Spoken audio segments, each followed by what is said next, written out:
Okay? And I might pace a little bit to calm my nervous system. I always, when I used to talk to kids and I would get anxious, I would say, so I still feel this, but I'm still doing it, and I actually show you how to get through it. Right? All right. So I do want to say that I've been counseling for about 23 years, and I've been specializing in the last 5 years on digital health or digital technology. And I still actually do some contract work with the BC government. Like right now, we're actually doing a project where we're training trainers to go all over the province and actually do more of this work. Right? So, but I found that when I was in prevention, nobody was doing treatment. There's very few people across Canada that are gaming disorder clinicians. If somebody would have told me I was going to become a gaming disorder clinician, I would have laughed at it. But unfortunately, that is my role. Unfortunately, that's what we're doing.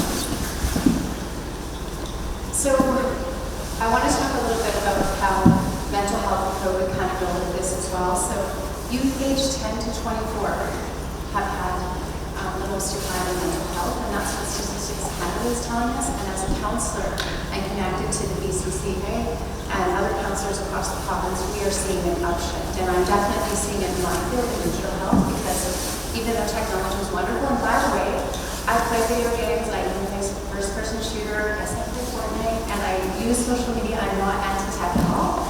And a lot of times that's why youth and children actually connect, because they know that I actually know some of the games they're playing, right? So there's just that awareness of that too. So I'm coming from that approach. Whoops, I don't know what happened there. Uh-oh. Can't.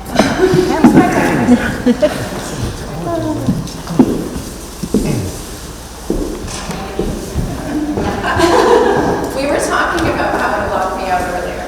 Technology.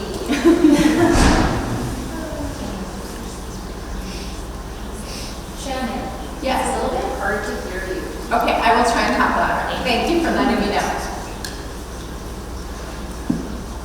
And let me know if I'm yelling too. It's too loud. Just be like, no. Okay, let's go. So, Dr. Laura Markham, so she says that some of the issues we're having about mental health have to do with some of the screen time is one, not being able to let kids express their feelings. And again, this is not parent blaming. I'm a parent of 5 children I've raised, 2 of my own, but a friend passed away, and I've been in his kid's life as well. So I have made mistakes in parenting, so just so you know, I'm coming from that approach, not a judgmental approach, but a support approach, right? But yeah, some of the things that are causing issues is if we don't validate even anger, like if someone's angry, if we're like, I can see you're really frustrated, instead of jumping into the solutions. Often when someone is frustrated or sad or they're struggling with their feelings, what we do is we jump into problem solving. So try not to do that as parents because it actually takes away from them self-soothing and coping mechanisms to get through it. So that's one of the things why we're seeing this contribution. And guess what? A lot of people go into using the screen to soothe. I'm stressed out, I'm going to go on my phone. I'm stressed out, I'm going to play a game. I'm stressed out, I'm going to go watch Netflix. So we want to be aware that's one of the things that's happening. That's where we want to bring in that validation of emotions, right? And then the other part, we weren't getting outside as much, especially with COVID, when a lot of things were canceled before. Our kids weren't going to their regular activities, so we want to, again, keep encouraging that. Because remember how I said I pace when I'm nervous? Movement helps with anxiety. And if we're not moving our bodies, we can get more anxious, right? And then, if you're not socializing in person, when you have online friends, it really does feel like a friend, and I would validate that. But again, you're not going out and taking, like, risk-taking things like skateboarding with them, or you're not going and doing different things in society with them. You're not getting that physical touch. And I know it sounds weird, but I like the presentations in person because I can feel the energy, I can have conversations, I can see your faces. When you're online, you're often immersed in something and you're not noticing those things. So that's part of why I come here and talk about these things. Any questions so far? So, as I said, I often talk about the benefits of digital technology. And I like to really point that out because people sometimes think that I come here and I'm going to just talk about all negative things. I am going to share some stories connected to what I'm viewing here locally and some of the challenges around that. But I do want to point out the wonderful things that are out there. Like YouTube, I teach stop motion workshops to kids, right? So you can get that creative things going, right? We could get closeness. My dad lives somewhere else, and my kids have always been able to like see him. You know, when we do FaceTime, when we do other things. It was really funny when I remember first introducing my parents to the video camera, and like I would just see this part of them, right? And you know, all of those things. But yeah, so you know, I would always, when I talk to youth or children or adults, by the way, a lot of people assume that a lot of my clients are younger. I have people in their 40s and 50s that are struggling with technologies, with video gaming and pornography and social media. Some of them, their marriages have ended, or they've lost their jobs. So this is not just something that's happening with children and youth. So the Canadian Pediatric Society came out with these guidelines in 2017. Can you please put up your hand if you've seen these guidelines before? I always like to see who actually knew there were guidelines that doctors put out. Okay, thank you. So they updated them in 2021 and they said, let's focus less on how much time and instead of like the content they're seeing, right? So just like we eat like cheesy or chips, right? Those are sometimes foods. So that's the thing with technology is if you're doing educational stuff, right? That's the content, but if you're just gaming and you're just using social media and you're using kind of those extra things, that's where it becomes more problematic, right? Because a lot of people will say, how long should my kid be on? And we've moved away from that, unless it's more problematic, right? And then this year, one of the guidelines now says, again, there's some harder ones around children under 2, like they're very strict about that because they're actually seeing some changes in some of the cognitive functioning, right? So just that awareness. Any questions about that? Yes? Could you just explain the difference for me from pro-social video games and handheld devices? Sure. So handheld devices would be anything like cell phones, iPads, right? And then pro-social video games are more things like Mario Kart, Zelda, things like that. Makes sense? Any other questions? Yes? What about a switch in the handheld function? So that would be in the handheld as well, yeah. It's hard to know, like, name them all off, so I appreciate you adding on to that. And if anyone has any comments to add on, please do. I see us as a collaborative approach because I can't know everything about this subject as much as I would like to. Oh, yes? And tablets, like an iPad, that we have? Yes, totally, yes. So even the World Health Guidelines have been pushing forward to talk about this. So when we're having doctors and we're having the World Health talk about this importance, right? So when I sometimes work with people about mental health, I actually take an approach where I look at the whole holistic health. And I have young people coming in with carpal tunnel, like as young as 11 because they've been gaming so much. They're having issues with their vision, headaches, right, neck and back pain, seeing physiotherapists. So it's not just a mental health thing that's either happening to physical health, things are happening sometimes because people are sitting and they're not moving more. There's some more weight gain and some other issues, so we want to just kind of bring that in as well, right? So, and what we're learning now about older kids is, yeah, if they're plugged in and they're not getting that downtime, they're more likely to kind of struggle with that depression and anxiety, especially if they're not connecting. The opposite of any addiction is connection. And if you're only getting that online and it's pseudo, that's not enough for anyone. That isolation that can happen, right? The Surgeon General in the States I don't know who saw this on the news, but it was covered last week, is saying 13 is too young for social media. Right? So now we're seeing a lot of people stepping up and really clarifying the importance of age and what's appropriate. Because here's the thing, if you see something that happens, you can't unsee it. And that's what I'm seeing with a lot of things. The children that I work with are as young as 5 around these issues, and then, like I said, I work with adults, right? So I've seen kids come in to me and they're struggling with anxiety.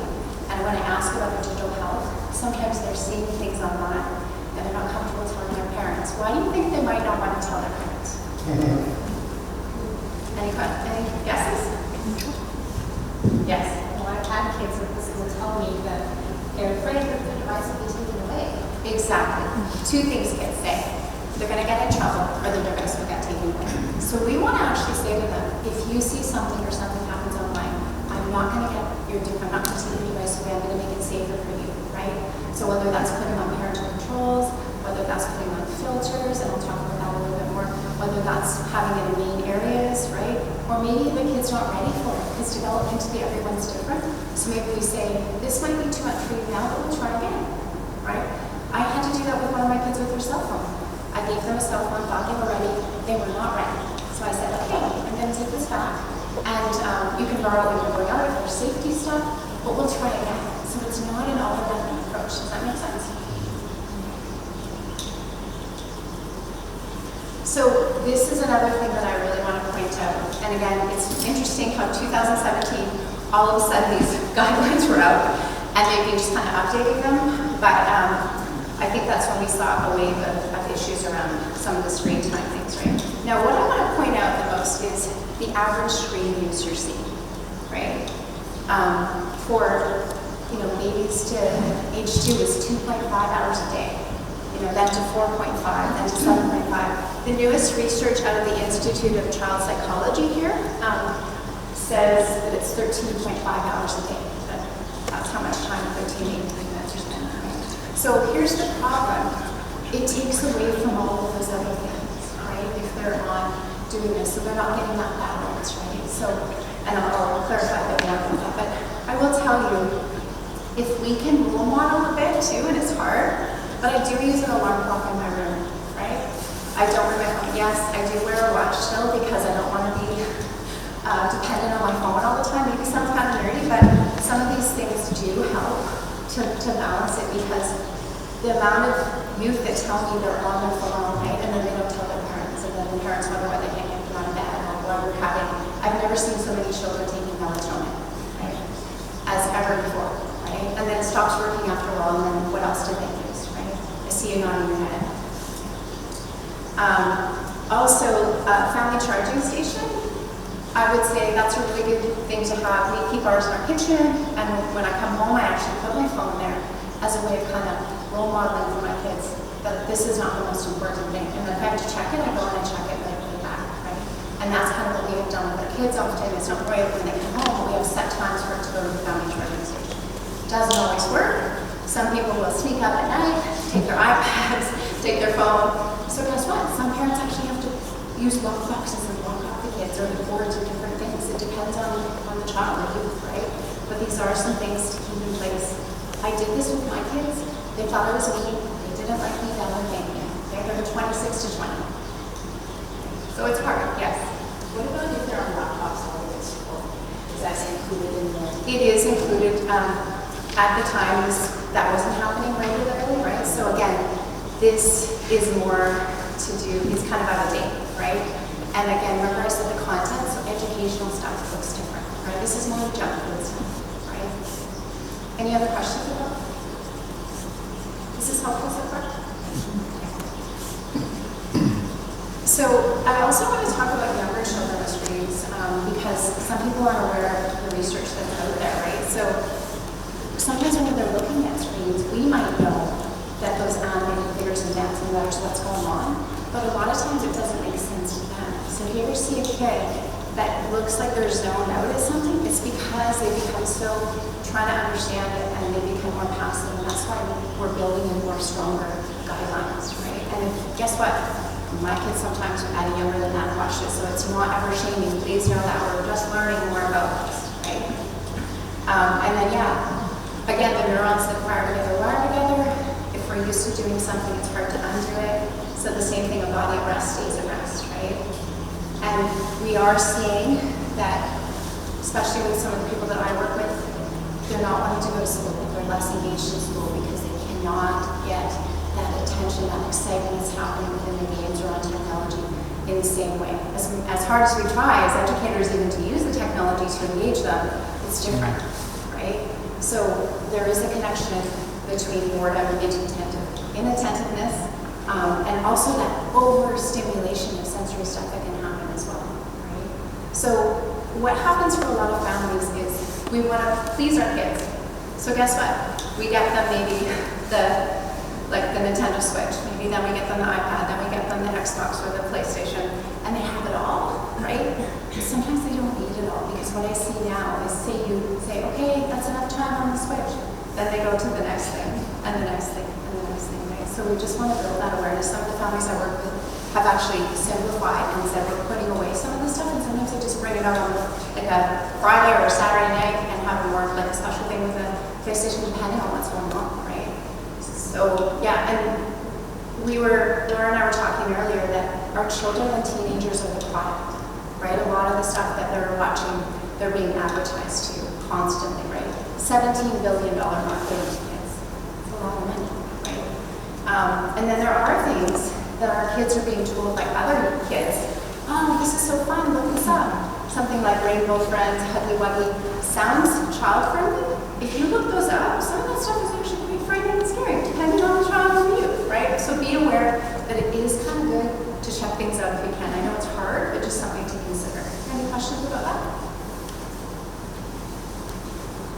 So I remember when I first saw this, it kind of struck me because 6 human needs are being met by digital technology. No wonder we're so drawn to it, right? So certainty. Maybe my parents busy, and I can go and play something or I can look something up, right? I can get that information that I might have gotten from an adult. Suddenly I can go to technology and look that up, right? So technology, a lot of times youth are attaching to them, and children are attaching like it's another parent because it gives them a lot of information at a time. It soothes them, right? So we don't want that always to happen. We want to be the main person that they're coming to, and that's why we have to have guidelines and limits and talking to them about these things, right? Plus variety. We can't provide all the things that technology can, right? So that's why they're drawn to it. If you get bored of one thing, it's on to the next thing, right? Significance. Guess what? If you struggle with having friendships, or maybe you're quieter and you don't feel seen or heard, technology allows that, right? So that's part of that draw as well. And then connection and love. People meet online, or they have crushes, or things are happen, right? Or it maybe some kids are neurodivergent, so they don't have relationships at school, but they have online friends. We still have to keep trying to get those face-to-face friendships going, no matter what still, because that is so important, right? Growth. Guess what? Maybe you struggle in school. You're really good at a video game, or maybe you don't feel that confident about yourself, but suddenly you're taking photos and you're posting them online, getting lots of likes, right? And then contribution. Some of them are contributing when they're doing their online multimedia games, like the massive multiplayer MMORPG, and they feel like they're part of something. They feel like they belong, and maybe they don't have other places they can belong, right? So that's what's happening. So we have to figure out, how do we meet these needs in person? How do we create more of that certainty for them? Bring more of that variety in. When I first work with kids, I actually have a list of activities, and I get them to pick some other things. And I say to the parents, can we start to bring some of these things so they can actually see them, right? Because a lot of times they go to this if it's sitting in there, and that's the first thing because it's the most entertaining because it does this. But if they see the other stuff, they might start to go to that. And out of sight, out of mind is not what the technology is part of, but it's one of the ways to drive it forward, right? So who already knew that technology was meeting these 6 human needs? Put up your hand if you already kind of thought of that through. And then people talk a lot about dopamine, which that is something that's happening with technology, that excitement and reinforcement. But there's also endorphins. So when I play video games, my cortisol level, I can feel it go up. I start to sweat just as if I'm exercising, right? So that fight and flight response that's happening with my body, if I'm doing that for a long period of time, that's probably not the healthiest for me. So if you're a child or a youth and you're experiencing that, that could be contributing to some of the anxiety and other mental health stuff that they're going through as well. Because some kids will game for 8 hours at a time or more, right? That's part of the reason they can't stop thinking about it, is you also get norepinephrine, right? You get serotonin, right? So again, not only are they drawn to technology because of some of the needs, but then there's these chemicals going to the brain, right? Now, because I also work closely with the police, I get called a lot because there's been violence in the home when parents try to take away devices, or when parents are like, you need a break, or like, any kind of like intervention with technology, because they've attached to it and they're using that to soothe. So when we go to take that away and they don't have something in replacement, like we haven't taught them other things and ways to soothe or building those other connections, that's why they struggle, right? I always do say, If you're seeing that, try the crisis line first before the police. If you have to call the police, that's fine, but sometimes that's a calmer first approach. But yeah, part of my job is creating safety plans in the home around technology.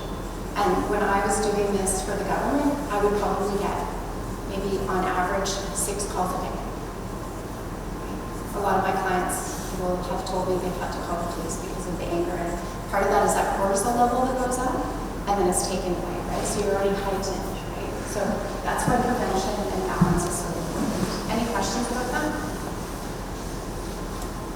Put up your hand if you've heard of this before, where kids have become violent. Just checking. So there are some changes to the brain that happen from technology use too. So back in 2012, we actually learned about the cerebral blood flow and how that reduced basically the prefrontal cortex functions. Now we know the prefrontal cortex is not fully developed till you're 25. So if you're using something too much, then that's actually causing more issues too. So part of this is about our brain development too, right? That chronic stress that I talked about earlier, Dr. Victoria Dudley, she is a world-renowned psychiatrist who specializes in technology, and I actually have taken on her approach. She wrote a book called Reset Your Child's Brain, and it's for 4 weeks. Kids actually go off technology if they're struggling too much. Like this is where they are addicted, like it's hurting or harming their lives. And then you bring in guidelines to bring in structure. I've done that with about 25 families now, and for all of them it's very stressful, but now they've talked about how balanced our kids are. Yes. I'm just wondering, it's told me a lot about video games with this research. Would it be the same if kids are spending hours on YouTube or TikTok? For sure, anything that's high dopamine, right? So high dopamine means immediate gratification, right? So we actually know that anything that's giving that immediate gratification part can affect you in the same way, right? So sometimes parents will say, what about watching video games? So being that I'm someone who plays video games, I get just as much excitement watching someone else play. I can feel that. It sounds weird, but yeah. Is there any other gamers here, or is it just me? Okay, so there's some other people. Do you agree that sometimes you felt that cortisol level going up, right? And that excitement. And it's hard as an adult to be able to pull away from the game, right? Yeah, like I remember when Red Dead Redemption 2 came out, I was very engrossed and it was hard to go to work that day. Right? It sounds strange, but it's the truth. And the research in China, and there's about 500 treatment centers in China on video game addiction. It's huge there. So is saying that, yeah, there's less brain matter in the thinking part of the brain for people who game an average of 10 hours a day. So again, people are having that problematic gaming. It's affecting our brains, right? Yes? About the YouTube, like watching some game being played on YouTube, okay, I understand the dopamine level, but somehow it feels sort of strange to be honest, is something where you're actually in control. When you're watching it, and I've kind of seen it in normal kids where this is the part because it's done in a foreign language that he knows we like. Yeah. So he does that and he says then, can I watch it in this language? So the word for the language became synonymous with the YouTube, whatever it was, Minecraft. Yeah. But to me, it's still hard to understand what the draw is, because it's this, Yeah. Well, you're learning tips and tools on when you go to play the game, right? So you're getting excited about, hey, that's what that person did in that video, right? So like, I'm going to try that, right? So you still get that same excitement, right? Like something you've maybe been struggling with a long time, and then you watch someone else do it, and you're like, I got it, right? So that's part of that draw. Dr. Paul Mahapel is a local neuroscientist, and he was doing talks quite a bit in the community. Who's heard of Dr. Paul Mahapel anyway? Okay. And he found that every time you take a look at your phone, it takes you 15 to 20 minutes to get back to your phone. Right? And so he also talks about, like, we think we're multitasking, right? So maybe I'm doing something on my computer and I'm also checking my Facebook or whatever. We're multi-switching. That's what we're doing. So our brain will become more fragmented and non-focusing as well, right? We think we're really good multitaskers, but really we are multi-switching. So we want to practice monotasking, one task at a time. It's really hard. Do you know how many times people will say, I am such in the habit, I'll be watching a show and I'll be on my phone, right? My kids will be watching a show and they'll be on their iPad or their phone, right? Because we've gotten so used to it, so we're going into these patterns, right? And yet we're wondering why we can't focus in the same way and why our memories are changing. So it's just something that I want to put out there. It's hard, just so you, like, I sometimes have been watching a show on my iPad and I'm like, I'm just gonna, I'm gonna test, right? It's hard to do it, right? So part of why I talk to parents too is like if we can start to role model and have conversations and explain why, it's helpful. So in Alberta, they're actually doing a lot of research on technology, and this is some of it from 2021. And in education, yeah, teachers are talking about students coming to school way more tired and focus declining because they are on devices, and many parents don't even know if we don't have things that shut off or put away or sometimes even locked away, right? And school principals have been telling me how they're dealing more with stuff that's happening online with kids than they are with some of the things that are happening face-to-face in the school, right? And that's why we have to come in to help them out. So how I would say is if your kids are using technology to connect online through social media, it is good to have a filter like Custudio. Who knows what Custudio is? Put up your hand if you've heard of that. Okay. I would say it's a really good one to put on, and it's free. It's a parental control. And it filters out any kind of coarse language, pornography, you name it. And it will send you an email if your kids have viewed something, not to get them in trouble, but you can have a conversation with them about it, right? Because, for instance, my daughter, she was kind of quiet about some stuff, and I think I'm a pretty open mom to come to, but kids sometimes struggle in that way. They don't want to always go to their parent. So I said, can I look at your phone with you? Because something seems like it's going on. And she's like, okay. I would never just look at her phone without asking her. I really try to be respectful, looking at it together, and we look through stuff, and sometimes I find stuff, but we have conversations, right?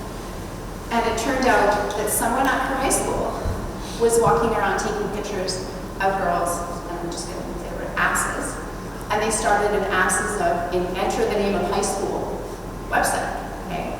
And somebody had made comments, somebody took a picture of hers without her knowledge, and made comments like, oh, I'd like to tap that, or too bad her face isn't as nice. So these things can be happening to our kids if we're not kind of checking in on them, right? And part of the reason she didn't tell me is she's like, oh, you're going to tell the school. Well, of course I have to tell the school counselor, because if this is happening to my own kid, it's going to happen to others, right? So that's why we have to kind of have these conversations and keep this, that is one of the stories that's happened to my own children, and I try to be as open and have conversations about how we have to go, right? If you've ever heard of Screenagers, who's seen the Screenagers movie? They have a great blog, so if you go to screenagers.com, it's called Tech Talk Tuesdays. And there's so many conversations you can have with your kids at the dinner table if you want, or some other time, just about all of the kind of stuff that I'm going to talk about. And there's even guidelines on how to ask questions, because it's hard to know that for us, right? What's the app called? Studio? Yeah, that's what I was asking. Studio, you'll see it later. And by the way, I share all of this. So if you email me at the end, I will share this with you. Any content you want, if you email me and say, hey, I want this, because I'm about prevention. I'm going to explain what prevention is for a minute. If I was walking along a path of a really fast-moving river, okay, and all of a sudden I look and I see someone's in the water, and I'm like, okay, well, I can't get in there with them, because I could get pulled under, so I got to find a way to get them out. Maybe I realize there's this big stick, right, and I get them out, and I'm helping them, and then the next thing I know, there's someone else in there, so I'm trying to help them. So treatment is like what I'm doing now as a therapist, but prevention would be putting signs in place, like I'm giving you this information, so we don't have to get to the part where people are suffering, and I'm trying to pull them out, right? So that's what prevention is, right? So any information I have, I share freely, right? Whatever, and if you have it, you can share it with someone else, right? Because that's where how passionate I am about this. If I could be out of the job, I would actually be happy. Because some of the stuff that people tell me that happens, it's a lot, right? So I talked earlier about screens being soothing, right? So I think it starts off well-meaning. Let's say a kid is like grumpy and they're little. sometimes what do? Oh, watch a show, right? I remember doing that myself, right? But what I realized is then we started to think this is a way to soothe, right? Instead of getting them comfort and support and finding other ways. And that's what we're seeing. And I'm also seeing that the younger kids are getting devices, the more they're connected to their peers and going to them for guidance and support and less to us, right? And now that they can search things, they're looking up things online. And is the content online always right? Or what we want them to be learning? No, right? So we want to kind of bring that in. Sorry, you had a question? No. Okay. Okay. So do you know what I did with my kids? And they didn't like it. By the way, they're not going to love these things that you're going to do with them. But like, let's make a list of other things you can do to relax, right? And let's talk about, do you know what? I openly talk out loud to myself in my home to be like, oh, I had a stressful day. I'm going to go for a walk. I had a stressful day. I'm going to have a shower. Kind of like, and I was role modeling to the kids ways they could cope if they were stressed, right? I was like, I'm so frustrated. I'm going out to the garage and I'm going to, have a little workout on my standing kickboxing thing that I have, right? Just thinking about how you can role model for them how you deal with stress too. And if you don't know, maybe you make your own list of things you can do to soothe instead, right? So this is how I always start with chatting with anybody that I work with is I talk about mental health, and not in this order necessarily, but like what are your thoughts, what's going through your mind. I do some cognitive behavior therapy as a start if that works for them. That doesn't work for everyone. Do you know there's a free CBT course online called Bounce Back? Put up your hand if you've heard of that one. So good. If not, check it out. Great skills to know to teach your children, right? Physical health. Again, I'm asking them about their sleep. I learn a lot about screens when I talk to them about sleep, right? Nutrition. Do you know that addiction rates go down 20% if you have one family meal a day with your kids? Why is that, do you think? Connection. Totally. Even if it's breakfast, even if it's lunch, even if it's dinner, there's that connection. That's holding that space, phones away, right? And we also are seeing that many more people are eating in front of screens, and again, what does that do? We're not regulating our nervous system, right? We're sitting in front of the TV to eat instead of sitting at the dinner table and realizing when we're full and like we're seeing we're not doing as much of that, right? So yes, we can still do that, but maybe not every day. I definitely see that with some of the college and university students that I work with, right? I also check on if people are hydrating. Are they getting their movement? If not, introducing what's one thing you can do, like little components, not 10 things at once. Who starts a New Year's resolution and doesn't follow through because it's too much at once, right? So we want to bring in those things, right?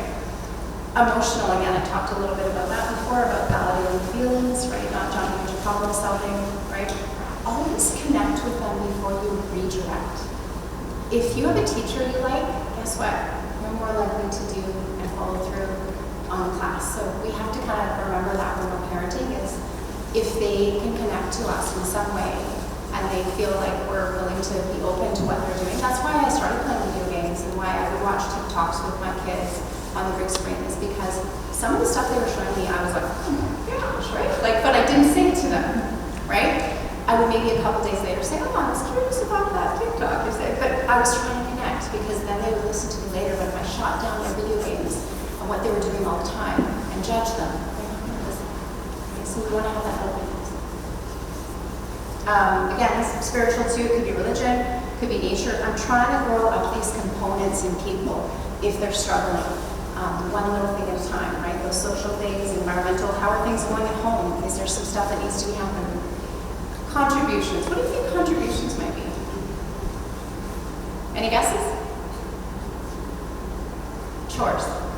I call them contributions because we want to teach our kids the skills to contribute. People have said to me, what did you do with your kids? They actually left home at a fairly young age. And I said, because I was teaching them how to contribute the whole time. And when I was cooking, I would teach them that. Like I would have them doing things and they would take on those roles in a supportive, loving way. We do it together and then they learn.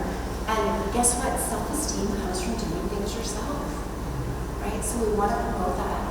And so if we're allowing them just to be on the tech and not help us out, it's not really that healthy for them either. So we want to bring in some of those things, right?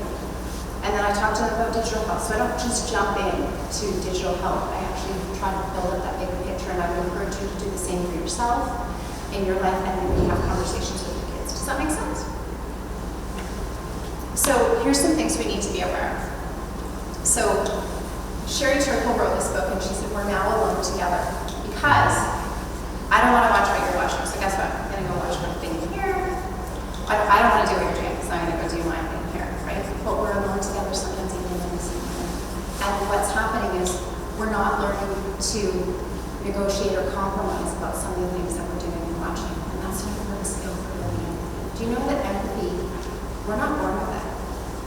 We learn it through being a people and for being taught it. So we're actually seeing empathy being introduced in our children and youth, partly because they can actually go and choose what they want instead of actually having to negotiate and compromise it. So yeah, decreasing those social skills.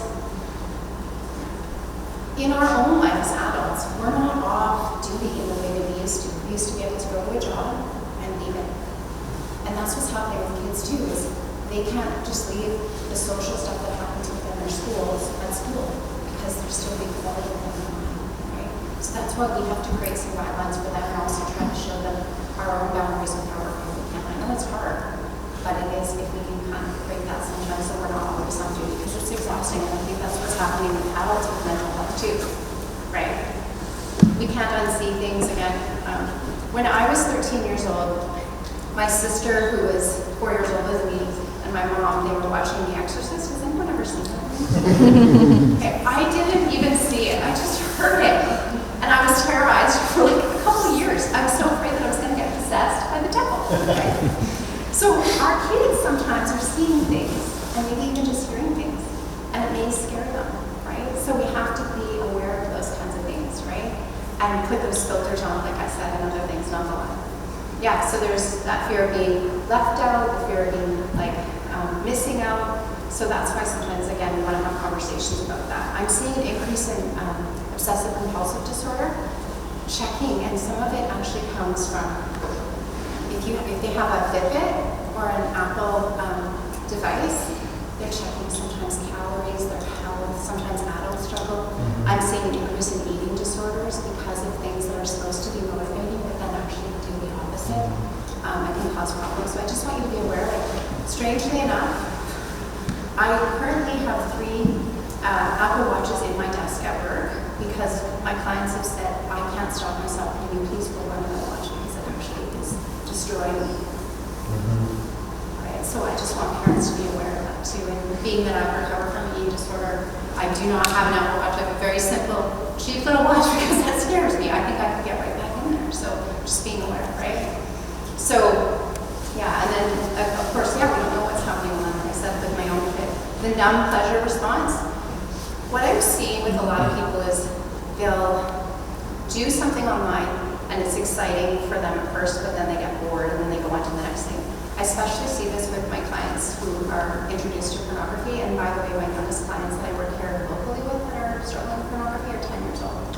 That's the average age, actually, nowadays of kids. And a lot of people assume boys. I actually have a lot of clients that are women or female identifying that are struggling with pornography. So it's across, and just that's awareness. That's why filters are great at having conversations. Can I just ask a question about the Fitbits for little kids? Would you just discourage that altogether? I totally discourage it because here's the thing. If you did give it to a kid, okay, and you're seeing that it's motivating and you're not seeing any side effects, but the hard part is like, don't we want them to learn how to regulate and motivate themselves in a lot of ways, right? Not get dependent and, again, attached to something. That's what I think is probably part of what I'm seeing a lot of, is like people get attached, right? And then what are they going to do when they're not looking at that thing to get them to check, right? Many of us are reliant on these things, but I don't know how. Like, we're an experiment right now, right? This is the first time we're figuring this out, right? So I go on this side of caution, but I, again, am a therapist treating, so I see this every day, so I'm more cautious, right? There is a lot of online grooming going on. The amount of young people starting at age 12 up to 19 that, who knows what OnlyFans is? Has anyone ever heard of that? That are on OnlyFans, and they're underage, so they're posting pictures and they're selling them for money. or videos, and parents don't know because they don't have filters on, they're not having conversations, they're not keeping the phones out of the bedrooms and doing different things. Like, I never knew that would be something that would be happening when I was supporting kids on. So these are some of the current trends. So Instagram, but then Finsta means a fake Instagram. So originally when technology came out, it was like, okay, if you're gonna be on social media, I have to follow you, I have to be your friend. Okay, I've got that one, but I've also got a fake one, right? And a lot of them use private photo calculators or cameras. So you actually have to look at their phone, and if there's a camera or a calculator, sometimes look behind it, because sometimes they will hide their photos or other things behind there. Often they're hiding pornography or different things, right? And some people say, not my kid. I am telling you, across the board, teachers, lawyers, doesn't matter what, like where you're at, socioeconomic status or anything, like this happens to kids, right? I've had police officers that I've been helping the kids, right? They thought they knew, right? So we all have to kind of be aware of that. So if your kids are on any of these things, there are free parent guides, which I'm going to show you in a minute, and check them out, read them, make sure these are on. The kids will shut them off, you turn them back on. If you want to use that app, this has to be on, right? It's hard, it's exhausting, believe me. There was times I was just like, I just want to give up. But I also knew the other side of it, right? Snapchat was created actually for sexting, right? But here's what you think is, you think that the photos are gone if you send them, but here's what people do. If I got a photo, I could just take another camera and take a picture. If I had it on my iPad, I could take another device and take a picture. So they're never gone, right? And the amount of people who have come to me for support, because I help people across Canada as in digital health, because there aren't many people in this field, surprisingly, that will say to me, oh my gosh, like I sent my boyfriend 2 years ago this, we broke up, and now my photos are worldwide online, and some of them are on porn sites, right? And kids, they're trying to fit in, and sexting is a thing that our kids are doing now. So having those conversations and checking in, and I know this is scary what I'm talking, but I need to do a little bit of that for prevention too. Like if I didn't, I wouldn't be doing my job, right? Be Real is a new one. Who's heard of Be Real? Yeah, so again, meant this nice thing where whenever your phone goes off at a certain time, you just stop and do whatever to take a photo. So, but then guess what? We're attached again to doing something, to drop everything and do something. So it's another one that we have to be cautious of, right? TikTok is actually being sued because there was some choking challenges that happened, and some children were killed, some of them were hurt. So Fortnite also, their company is being sued by 3 Canadian parents who said their kids got addicted, right? So there's some things happening in technology around this. So a lot of my clients who have come to me that struggle with pornography that are children or youth said that their porn was accessed on Instagram, Reddit, their video game, like Xbox or PlayStation, which I'll show you in a minute. So basically, like, you can access porn in all these different ways, and a lot of parents don't, right? Snapchat found evidence in Pornhub as well, right? So I've already talked about Fitbits. There's a lot of anonymous sites like Omegle or Whisper where you go on and it just matches you with someone random and you start to chat, and some of the stuff that happens on there is very concerning, right? So yeah, those are some of the information that I wanted you to be aware of. Oh, by the way, AirDrop too. I always encourage you to have it turned off. I was doing a presentation at a high school and I had an AirDrop on. I got sent a picture. Let's see. I was shocked, right? So yeah, encouraging that. And I'm an adult and I was like, whoa, I can't unsee that, right? So yeah, parents guide for Instagram, please, if your kids are using that. And here's what I did. Teenagers always fought with me, so I talk to parents differently than I do teenagers. When my kids, I didn't just give them a phone right away. I actually would say, you can use my phone. I want to see how you are with some of these apps and see if you can manage it before you can actually have them. I also, when I got them phones, it wasn't like they had it 24/7. It was like, you're going out, so you're going to have it now, and when you come back, we'll use it. Because I wanted to see if they can regulate how they did, right? So it doesn't be a free-for-all, right? For depending on the kids. My kids got their phones at different ages because they're different kids, right? And did they say it's unfair? So-and-so got it at 13, I got it at 15, blah, blah. Yes, but you're different kids, right? So there's There's also a parent's guide to gaming. It tells you actually how to put parental controls on the Xbox and also the PlayStation and different things like that. It's good to have those on. And you can't just put them on and be like, did my job, and don't worry about it, because they know how to take it off. Because guess what? Google is different, right? YouTube as well. The BC government came out with a guide for raising digital responsible youth. Who has known that the BC government came out with this? Put up your hand if you knew that the BC government came out with this. They did a good job, didn't they? Sharing that around, that's hard. I'm not judging anyone who works in the BC government, because I did too, but just a lot of people don't know, right? TikTok has one, right? So look up those guides if your kids are ever going to use these ahead of time, right? So here's some current news.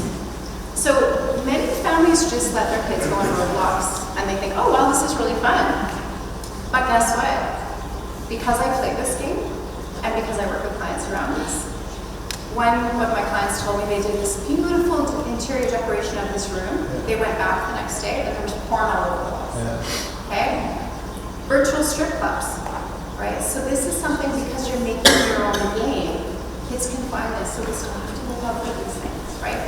And if you have, yes? Yeah, we just had a thing with Roblox, I put it on because I didn't know it. Then what happened, like even though the chat was turned off, there is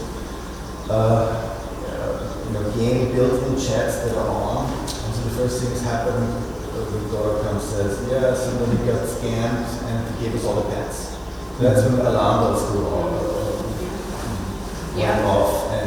And then so we've been sort of having this sort of thing where we took it away, trying to, and what helped is explaining to the 10-year-old, it's like robots, because they have these categories like 8 to 9, and then 10 to 12 and 13 plus. So if you want this can be 13 plus.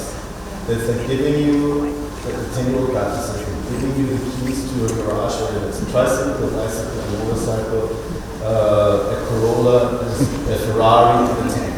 And you get them all at once. There's not a separate garage for the bike. Right? I like that. And I think this she got it, I think. Good. For now. Can I use that metaphor? Of course. Thank you. I guess. No, that is, because it's hard for them to understand, right? So South Korea, Intenta is an organization, Canadair, he formed this website called Game Quitters for people who wanted to reduce or quit their gaming. And so he does a lot of work over in Korea and other countries, and he actually said, so there's a public health crisis happening where 6,000 children are struggling with it, right? And so they actually have some really strict things in place where at 18, they'll scan you in the computer and they'll basically, Monday to Friday, you're not allowed to be online playing video games, and there's only certain hours of the day that you're allowed. So guess what? Technology is ahead of us there. And that's what I'm trying to do as prevention. Right? If there's 500 treatment centers out there, we have only 2 treatment centers in Canada, and there's one in the States. Right? But I know it's so yeah, we know that when you reduce screen time, guess what? Physical activity goes up. We can get our kids doing other things. Reading is going down. Why do you think reading might be going down for kids? Boring. It's not as exciting anymore, right? Who's heard of the book Stolen Focus by Johan Hari? Yeah, so that book actually, if you are a reader, or you just want to watch his YouTube video about his book, it's like I said, I'm not against technology. He talks about the changes that are happening with our kids and how it's taking away our focus and about reading in it, right?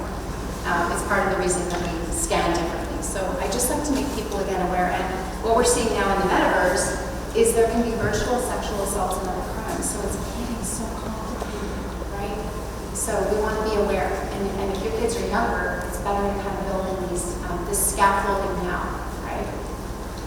So I'm part of an organization called Fair Play. So what it does is it actually works with tech, because I have friends who are game designers. I'm not anti-tech at all. If anything, when I approach people in this field, we talk about like how can we make it safer, right? So one of the main people that's involved in starting Fair Play, Josh Brolin, he talked at the Senate Judiciary yesterday. And I want to read this out loud because I think it makes a lot of sense, right? So for more than a decade, social media companies have been performing a vast, uncontrolled experiment on our children. They use the realms of data they collect on young people and endless A/B testing to fine-tune their platforms or algorithms and design to maximize engagement, because more time and activity on the platform means more revenue. So our kids need to kind of know this. When I was talking with Laura, she was saying that one of the local parents comes into schools and talks about that, which is great because we want our kids to be informed, right? So the resulting impact now is we're seeing compulsive overuse, to aid in it, the content that's not age appropriate, cyberbullying. By the way, I use the term social cruelty instead of cyberbullying, because that's really what's happening, and then it goes across, right? Eating disorders, like I said, harms to mental health, sexual exploitation of children, like all of those things that I've been talking about, right? So it doesn't have to be this way, right? So we want to be able to work with social media companies and tech companies and stuff to make it better. So sometimes that is getting involved as parents too, right? That's why I do this work. I want to make those changes. So I'm not anti-tech in any way. So, contact, which means when we are in contact with our kids, how we talk with them, the content they're viewing, and then the conduct that happens. So again, if they do something online, please don't take away the device. Just say to them, we're going to put some things in safe. Maybe you have to take a break from that game, you're not ready for it. You can come back to it. But just like we always want to be given a chance if we mess up, kids need that too, right? So the internet is a huge city. We can't send them out there without a map or guidance, right? So encouraging interactive tech. Like every night almost, my daughters would want to show me what they had seen on TikTok, and again, I'd watch it, encouraging her to play video games sometimes with them, not every day, but just because then they saw I wasn't against it, right? And then we would do creative stuff, right? One of the ways you get your kids off tech, plan ahead to say to them, okay, before you go on the device, what are you going to do when you get on, okay?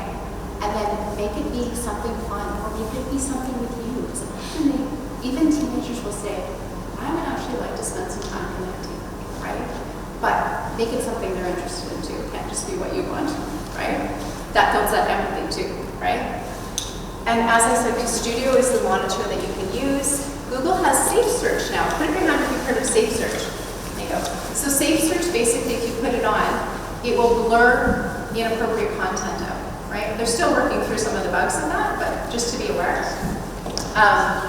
And then some parents will use Disney Circle to shut down Wi-Fi of different types. If you're going to do this, though, always have conversations with your kids. Like, let them know I'm putting a filter on.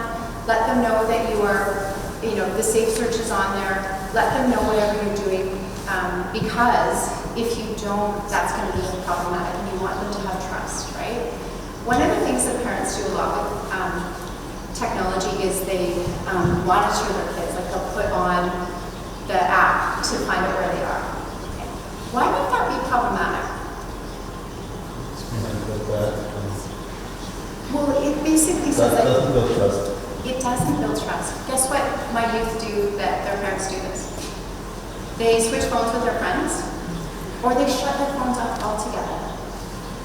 Right? So the parents think that they put on this safety thing, but that's not the case. Right?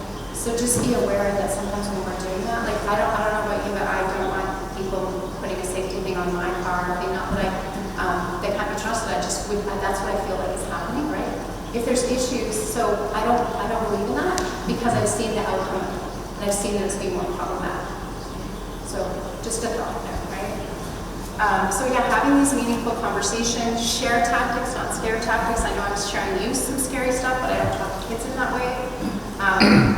Managing, and I'll go over that in a minute, but the medium is the message, so what do we want them to be seeing? Like I said, my diet of my movement and what I eat impacts who I am as a person, and what we're seeing is part of that diet now too. Any questions? Put up your hand if you're learning something. Okay, I'm just making sure. So here's what I am seeing. If you're too authoritarian and too strict with technology, kids are more likely to have issues. If you're too permissive, they're more likely to have challenges. If you're authoritative, which means you're having conversations and they're negotiating and compromising and there's buy-in, that's what we want to be doing with our kids, right? And we're teaching them these skills for later on in life too, right? So we put a secure base on, those filters, we're talking to them, and like I gave you some ideas on how to ramp them into some things that they want to do. When my kids used to play Fortnite, the way I got them off is they're 20 to 30 minute rounds, okay? And guess what? When you win, you get a hit of dopamine. When you lose, you get a hit of dopamine because you want to go back and play again, right? And because I play, I felt it, right? So what I would do with my kids, I'd be like, okay, so you got one more round, and I'd sit there with them because I knew otherwise they were going to go into the next one, right? Yeah. That's how you get them off. Yeah. That's the only way. And then also letting them know in advance what are they going to do when they get up, and we want it to be something fun too, right? Otherwise it's hard. Right? So, yeah, again, try not to take the tech away as a punishment. I see that all the time. Just the other day when family said, I was so upset because we were having an argument. I said, you lost your tech for the week, and then that kid went to school and stole an iPad. Why? Because they're attached. This is something that they're using to soothe, right? Some kids here that I work with, they're playing with their PlayStation video game. They will pee in a plant rather than go to the bathroom. That's what's going on. So we want to build in these guidelines, right? So monitoring them, mentoring them, and being mindful. That's kind of the move we want to go. So and we also want to talk about how to behave online. We think our kids know this because we've taught them. But that's not always the case, right? Am I showing my true self, right? Am I thinking about how this might impact someone else on the other side? Because there's something called keyboard courage. Behind a screen, people say and do things you would never in real life. Who's done that? I think we all have done it sometimes. It feels simple. Guess what? Kids, they don't know that yet. So I actually will say that there's something called keyboard courage, right? Like one of my clients who's neurodivergent, he was saying stuff behind a screen that he would never in person, right? But it was really impacting his mental health, right? And so I have to teach him about boundaries and safety and all of these things, right? So we want to have these conversations with them, right? And yes, it can impact your future. Detecting if there's issues, reflecting with the kid what they learned from the experience, no shame or guilt, right? And then connecting with them again. Right? Any questions about that? Yes. I fully agree. This is what we do. We need to put in more time too. But on the other hand, I'm thinking, do we need to have some sort of order of school? Because it sounds very stressful in the long run. You know, is there something where we need to kind of teach them? Now we're going to sit there for 2 hours, and like, you know, the holidays I had when I was 9, nothing all summer. Well, boredom's good for our brain. That's how the tech got invented, right? Like if you think about the people who invented computers, right? They were bored, right? And it got to that. So, like, I think we need sometimes, like, I unplugged with my kids on Sundays for years. And did they dislike it at first? Oh yeah. But guess what? They loved it afterwards. They would look forward to unplugging on Sundays together. But technology has made it almost impossible for us to do that now, especially if it's connected to our job or other things, right? So even if we're just doing a little bit of that once in a while, it feels good when we can. Right? There's a book, I think it's called like 24/6 or something like that. It's meant to be like you shut off one day a week kind of thing, right? And then here's some of the social cruelty stuff that's happening. So the threatening or embarrassing others, taking photos, like I gave you the example of my own daughter who didn't even know that that had happened to her, right? That's why we have to actually, when we're taking photos of other people or posting photos of our kids, we have to say, is it okay if I post this online? Is it okay if I take this picture? And they say, no, we want to respect that. Yes. What's the consequence for the other person? Like the person who takes the photo, what's the consequence for them? Well, it really depends on, like at that school, the principal is making the consequences, right? And they get to decide what they do, right? I will tell you that so I used to work in schools. I actually worked in middle schools and high schools. And I was in a high school wood shop one day, and one of the students who I really like and care about, his girlfriend sent him a sext. They turned it and showed around, and I happened to stand there, right? So unfortunately, good kid, had a moment, did not respect things, took him to the office. Again, that school made their own decisions about that, but there is child pornography stuff. So if someone takes a photo and shows it without your consent and they're underage, you can't be charged. That can happen, right? So the consequences really depend on where you're at, your community, the parent, all of those things. Right? I will tell you in my job, I specialize in bullying behavior, and I call it bullying behavior because I actually don't like the term bullying and labeling someone that way, because it is the behavior, and that person needs support too. So if someone does something wrong, I actually help them to change their behaviors and support them, as well as the person that has happened. Does that make sense? Right? So that bigger picture is sometimes the people who are doing the behaviors, we want to give them this harsh consequence, and yet they need support and help too, because sometimes that they don't, that's not their intention, and they have no idea, like that kid that day, the nicest kid. Do you know what's interesting about that kid? He is now one of my youth mentors, because he learned from that experience, because I gave him that opportunity. How many, just like kind of connect with that, how many people, like in the population of kids, how many of them are like the bulliers? Like how many are behind kids? How many are doing the bullying? It's really hard to assess, right? I've never really done the data on it, right? But I would say that, okay, so many of the kids that are struggling are straight A students, right? Like one of my kids that came to me that was struggling with porn addiction, he'd struggled with pornography addiction his whole life. It started in middle school up to high school, and he waited till he was 18 to get support because he didn't want his parents to know. And this is a kid that, like, if you knew him, he's like the valedictorian, right? So it can happen to anyone, right? And people need support, right? So it's diverse. Yeah. I've never done the data research, but yeah, it's a good question, right? So again, we want to impersonation. So one of my clients again told me someone took photos of her, was using their photos because they were gay and they wanted to explore relationships with men, and they were guy. So these things happen online, and we want our kids to be aware of that too. Right?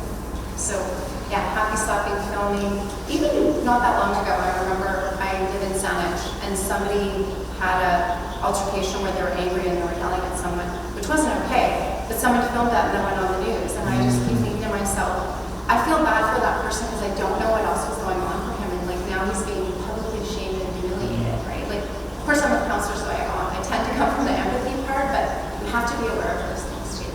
Right? So here's another thing that sometimes we're not thinking about. We're outsourcing ourselves so much with technology, right? And talking about this with our kids, right? So that's why we don't want to be reliant. We're not, we go to them for calculator, we go to apps. Like schools will tell me, especially French parents, they're like, the kids don't know how to translate in the same way. They're so reliant on the technology, right? Or looking stuff up. Nowadays, when kids ask us a question, what do?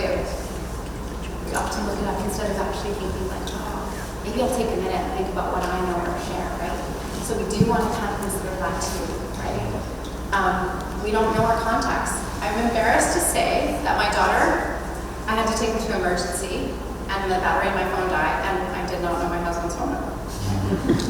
I do now. But, so we are outsourcing our branding, it's changing us too, right? Seth Banab, he is a young man, and he's got a free book out there, and he talks about this, right? And bringing that in, right? So we just want to be aware of some of what's happening for us as well. So I specialize in these issues. So gaming, information overload. Some people are searching, that they don't even sleep, right? Social media issues that happen, compulsive spending, that went up a lot during COVID, and online gambling. So there's a connection between gaming and gambling, where kids play a video game. They open up what's called a loot box. Who knows what a loot box is? So when I play a video game, I remember one time getting a loot box, and I could feel that excitement. What am I going to get? Which is the same as gambling. I ended up getting a really cool weapon. And then I wanted to know, what would this experience be like to go on a secondary website and try to sell it? Okay. Guess how much my weapon sold for real money? $84. So guess what? This is why kids get into it. And then if you build a world, you can also sell those to people. So this is that part of that gambling stuff that happens sometimes, where they're putting more money and time into things, right? And it becomes more, or they get a skin in a game, okay? And there's a website called Bet Skins, right? So they bet on skins and they sell skins for more money. happens. Some of the parents have no idea this is going on. And by the way, if your credit cards are connected up to your gaming devices, please unconnect them, because the amount of parents that come to me where their kids have racked up their credit cards, thousands of dollars. Because guess what? They're excited and they want to get those battle passes, or they want to get because they're kids. So here's some signs of gaming disorder. Okay, if they're constantly preoccupied with wanting to just game, you know, more and more times it's impacting their school. And as I said, this happens to adults. I probably have 50% of adults that are seeing me about the issues as much as children and youth. Also becoming depressed and anxious when they're not getting their needs met in the way through gaming, right? They're trying to stop and keep like struggling with it, right?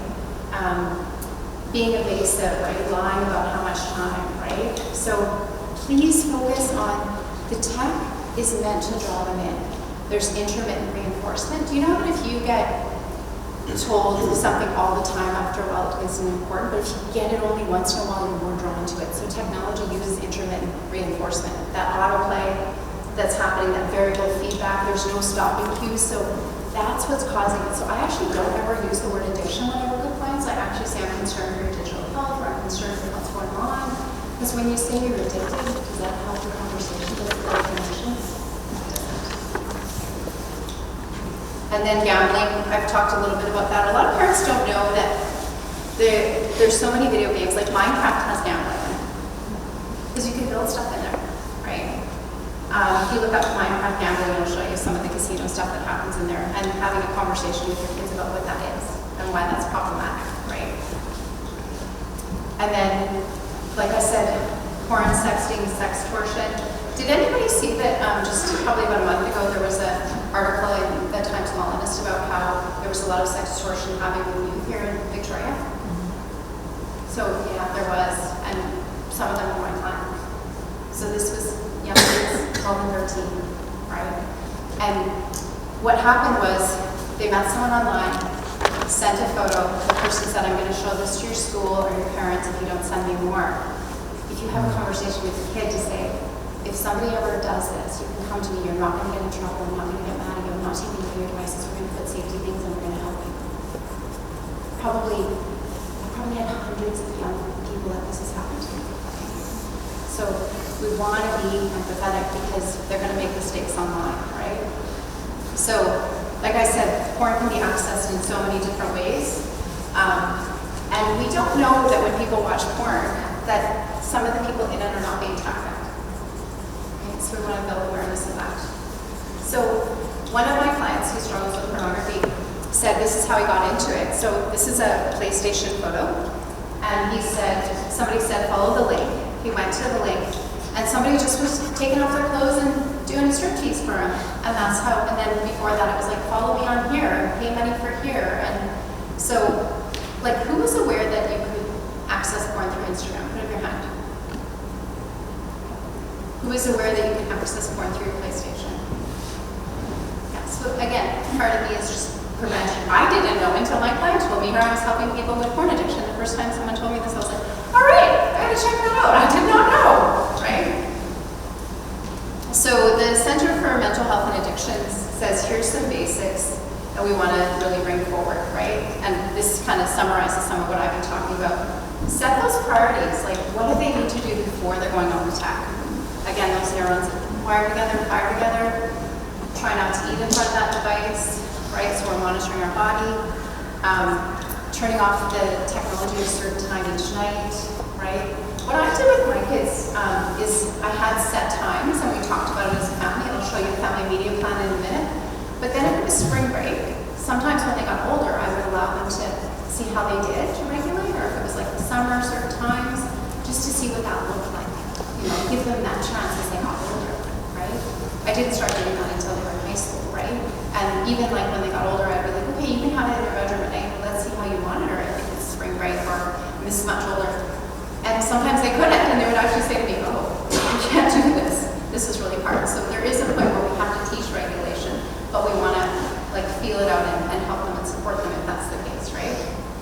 So yeah, I try to keep the devices in main areas of the home. My daughter is 24 now told me that even though I had the devices in the main area, sometimes like she would take the phone in a room, I would notice I'd be busy doing something, and she said people would be sending her messages over Instagram about like, hey, you're beautiful, and all this kind of stuff, strangers, because you can DM anyone. And she said, you know, Mom, it was kind of exciting. I had a hard time, like, not being excited about that. So this is where we have to have these conversations, right? And she didn't tell me at that age. She told me when she was a little older. So I have lots of knowledge because my kids were older about what they did do, and I didn't always know. Right? So yeah, being aware of things that might trigger them to want to do things online. You know, so these are just some ideas, and I always just like to bring in these to summarize. So a tech plan. Cell phone contracts do not work. Why do they not work? Any ideas why a cell phone contract might not work? If I was a 13-year-old or 14-year-old or 15-year-old and you said, here, read these rules and sign this, I would just be signing away, and I would have no plan to really follow through on that. Or I might have the best idea to follow through, but it would be really hard to keep up with that thing. Does that make sense?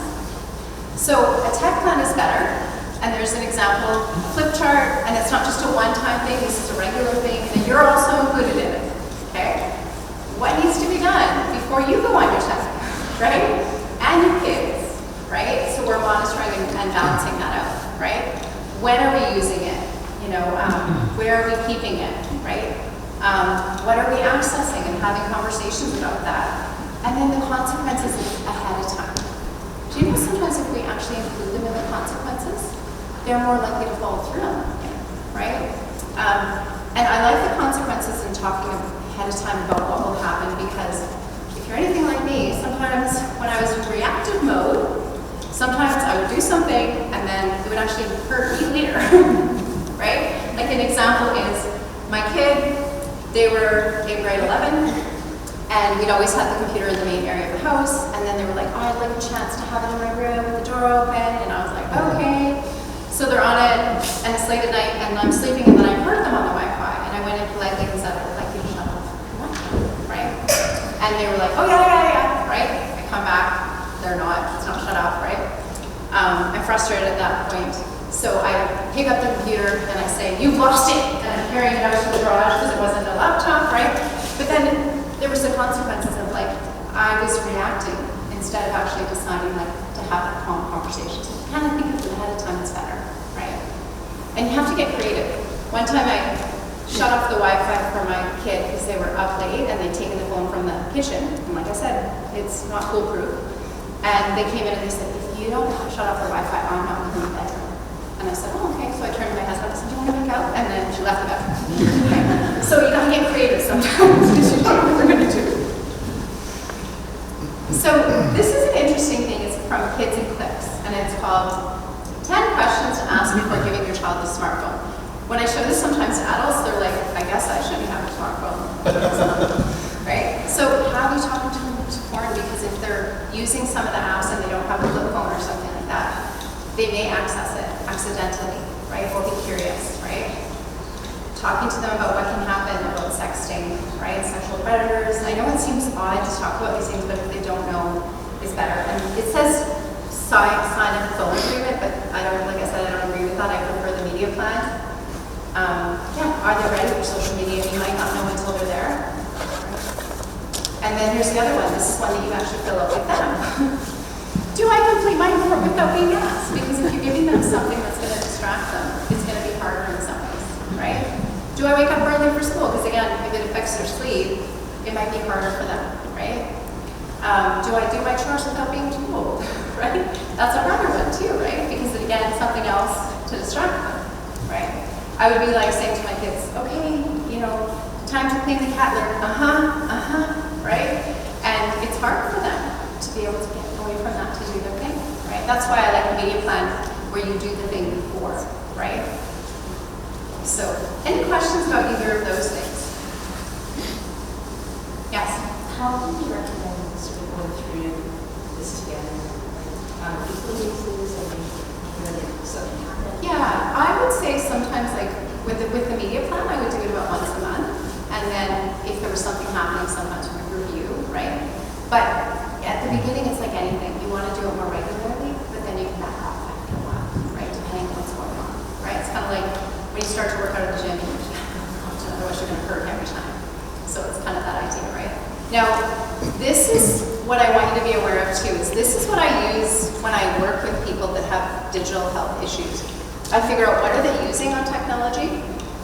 Are there things that are triggering? Sometimes it is that they're struggling with mental health, or there's family issues, or there's school issues, or things. So I actually want to figure out what's triggering some of them escaping into it or going to it. What are the behaviors that I'm seeing? Like I said, sometimes it's aggression, violence, sadness, different things. What are they thinking that's leading to some of this? And what are they feeling or maybe not feeling, right? And then we work around building up the outside, right? So if we have to change and get more support in the school environment or the home environment than we do, and if I'm working with adults, it's the work environment. Sometimes people are struggling with situational depression or anxiety with their work, and that's why they're going to technology. Introducing more play and recreation. So one of the things I do is I give them a list and I say, we're not going to have to reduce your gaming if you choose something off this list to do a couple times a week. Guess what? That's naturally reducing the technology. They just haven't really done the thought through, right? And then they're getting and doing more things. If they're like, again, in school and they're getting behind in school, we want to like, maybe sometimes we got to bring in tutors or other people to support them or help them, right? Teaching them about money, so that's where sometimes bringing in the contribution stuff. What I did with my kids is they had regular contributions that we would go through, so they learned all the contributions in the home, and then I had a list of extra things they could do, like clean my windows, or something like for extra money, right? So like there's things you can do around that. Physical health, again, you know, how is their sleep? How is their nutrition? I talked about that earlier, like what's going on for them in terms of movement, building that up, right? How is their relationship with their friends or family? If not, can we improve on that? As they get older, they may want a partner or romance, and again, sometimes that'll get them out wanting to do and meet people. And then spiritual can be anything from religion, again, to their purpose or interest or hobbies. So sometimes I don't even have to restrict the technology with people at all. I just have to get them more supported on the outside. Does that make sense? Any questions about that? Almost done. So we want to try not to weaponize conversation. By the way, because I've read so many books and done so many courses on this topic, this is my favorite book actually by far. You can't get it at bookstores, but you can get it online. And Dr. Delaney Russian, she's the one who started Screenagers. And it's just like it says, a guide for calm conversations. Some of the stuff comes from that, right? So we want to share stuff, not scare them, help them, support them in struggling. Like what I see with my older people that I help in as a therapist is they've had parents not letting them struggle and fail. And then they go on and they actually don't know how to deal with failure when it happens. So we need to let them sometimes struggle and fail as hard as it is to watch, or struggle with uncomfortable feelings, right? And not just generally, right? We don't want to overvalue academic success, because sometimes what they're doing is they're escaping in the technology because they feel too much pressure, right? It does take a team approach. Even though I think I'm an open mom, there was other adults in my life that my kids would go to. But I actually had a tutor for 2 of my kids because they struggled in school, and they often would go to the tutor and talk and open up about some of the stuff too. So we want to make sure they have other connections. And then have something else for them to go. Do you know what grayscale is? Anybody know what grayscale is? Perfect. So the Center for Humane Technology, put up your hand if you've heard of the Center for Humane. Perfect, some people. If you haven't, go to that website.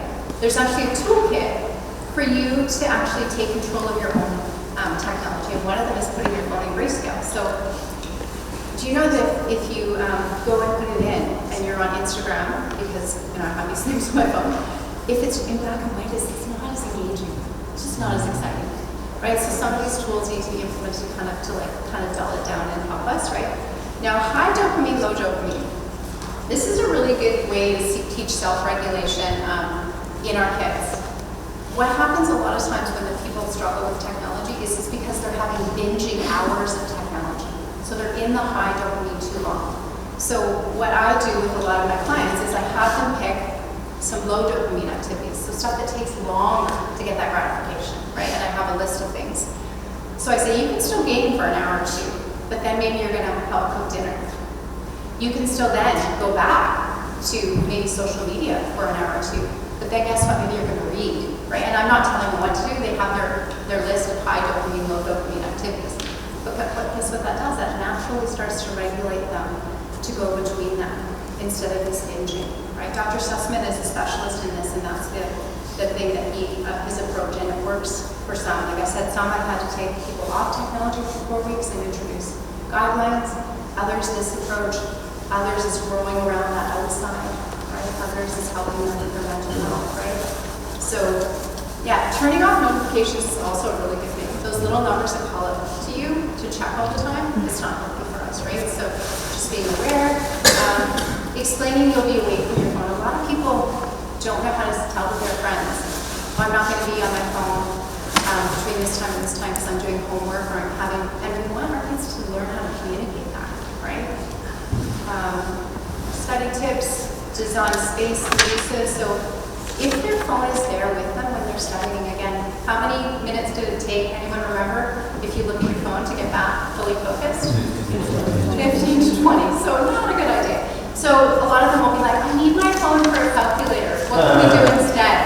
Give them a calculator, right? So yeah, these are some other ideas around that. Turning that phone on airplane mode if they need it, right? Scheduling breaks for them. So these are some supports I want you to know about. So if you know anybody that's struggling with gaming, this website is great. We Start Now has some really good handouts for parents. If you want to know more about some stuff to do with pornography, there's information. An occupational therapist out of Seashell, Chris Rowan, she's world renowned. She has a program. If you want to take a course that is wonderful about screen time, it's one where I learned the family media plan. That's one. Common Sense Media is great to look up some stuff for your kids, right? If you needed a gaming addiction coach, Elaine Iskowski, her son, struggled with gaming. He was in college and basically she showed up at his dorm and he hadn't been eating, he hadn't been sleeping, he looked horrific. And she kind of brought him back through that, and now she works with other families to do that, right? So there's lots of resources that I mentioned there. And that's me. I'm sorry for my overtime. Sometimes I don't have attention. Any questions, or did I answer a lot of questions? My hope is that I did, but I don't know. Thoughts? No questions? Comments? It is. I know. Do you know what I find is hardest is when I go to say these, I think, what do parents want to know? And there's just so much to share, and that's why I will share my PowerPoint with you, right? So you can look at it later, right? Like if you email me, and if you say like, hey Shannon, I have some questions, right? If I have information, I'll send it to you. If you want a free consult, I do one first free consult with anybody, but I do have a wait list. And then if you need more support, then I have a wait list for that. But I do make time for free consult for families because I care about